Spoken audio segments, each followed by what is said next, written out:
This segment brought to you by Kansas Grain Sorghum, growers working together. Find out more at kansasgrainsorghum.org. We're back. Let's join Kyle and Randy to learn how producers, grain elevators, feed mills, and exporters all work together. Hi, this is Kyle Bauer from Kansas City. I have the opportunity to visit with Randy Gordon. He's with the National Feed and Grain Association. Let's start, Randy, with what does the National Feed and Grain Association do? Okay, well, Kyle, our members are grain elevators and feed mills and grain processors and exporters, so we try to represent their interests on trade and ag policy and futures market related issues, food safety, biotech, and a number of other areas. But our members are those who are taking the product from farmers and trying to merchandise those into products that are used around the world. You know, you bring up a good verbiage there is we haul our grain to the elevators and we expect them to sell it, but we have some responsibility as producers when we deliver that to that elevator. Well, and that's a big issue for us right now is in terms of the marketability of those products. Obviously, the American farmer is tremendously productive and bountiful and efficient and cost-effective in what they do.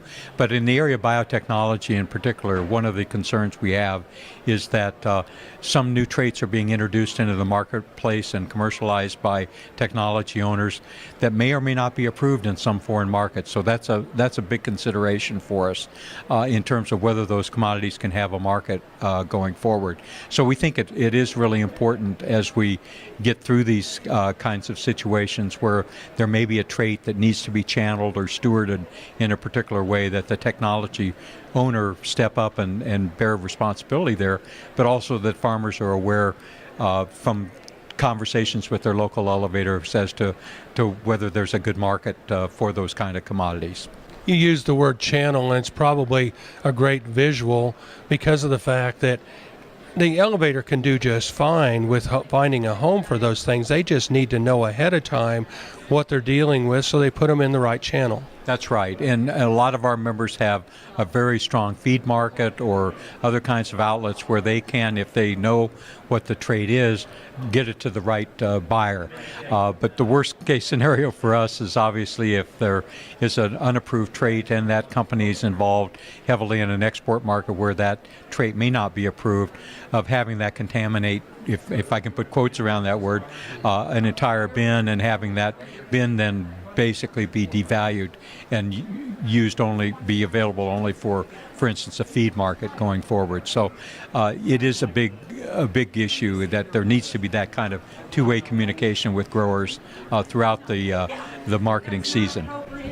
Well, and we need everyone to understand there's nothing wrong with the product. It's just that if it isn't approved in an export market, then it can't be sold there. And so as long as it's sold domestically, consumed domestically, we're fine. But one thing we don't think about is when it goes to an ethanol plant, those DDGs have to be consumed in this country as well. Well, that's right. There have been some rejected shipments of DDGs because they contained a trait that wasn't approved yet in a foreign government or by a foreign government. So, yeah, it's important from that sector as well. Every one of these products needs to find an approved buyer that can utilize those products without trade disruptions. And frankly, you know, our situation involving a couple of traits a couple of years ago where China stopped shipments of U.S. corn cost the industry and farmers upwards of $4 billion over the course of a couple of years. So it's very meaningful in terms of what that economic impact is. We're visiting with Randy Gordon. Randy is with the U.S. Grain and Feed Dealers Association. This is Kyle Bauer reporting. Bacon from cattle? Be sure and come back after this break for the word on beef bacon.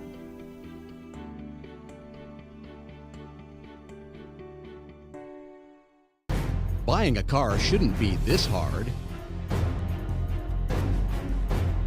And at Brown Chevrolet Buick in Wamego, it isn't. It's actually awesome. Whether you want a new or used car or truck, Toby's team can make the deal.